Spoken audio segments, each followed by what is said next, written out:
Good afternoon, and thank you for inviting me to address the 2010 National Insulation Association Annual Conference.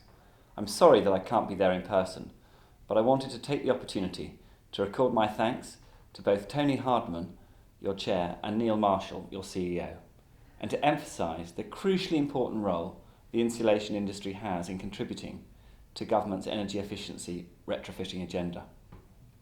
Now, as many of you know, the Prime Minister visited DEC on his second day in office earlier this year and pledged to make this historic coalition the greenest government ever. In part, this means government taking a real lead in making sure its own buildings are greener, more efficient, and genuine examples of best practice, not an embarrassment. But the greatest challenge is to transform the energy efficiency of our homes and businesses right across the country. And insulation is the key to this. We know that homes and businesses combined currently waste up to £6 billion in unnecessary energy costs every year. And the insulation industry has already stepped up to the challenge of delivering millions of new insulation products under the carbon emissions reductions target and the Community Energy Savings Programme. Indeed, on taking office as a DEC minister, one of the first things I did was to visit the Mark Group in Leicester, seeing for myself the excellent work and investment in training that's already going on. But I want to be much more ambitious than previous programmes. I want to drive a genuine transformation in energy efficiency. And the Green Deal will be that game changer. Many of you will be familiar with the basic details, and I hope some of you will be thinking already about how to adapt your businesses to be part of it.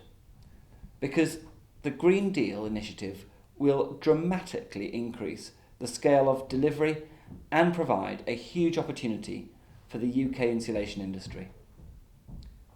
The Green Deal framework will also put an end to the previous short-termism of the last government.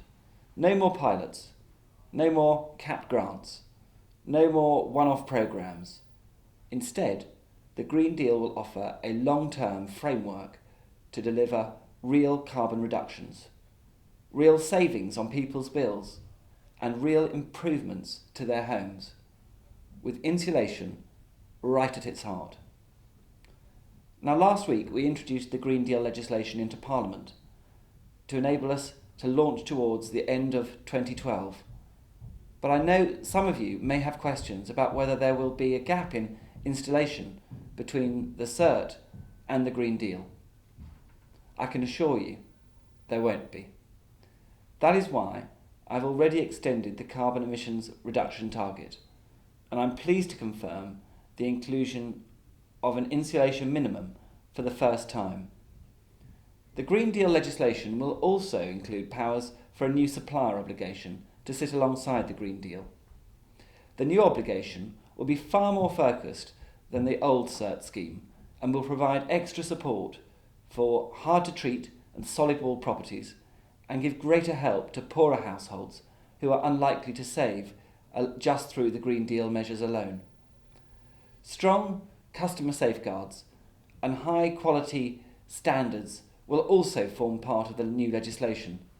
So I'm pleased that the NIA has already prioritised work on creating standards for solid wall insulations.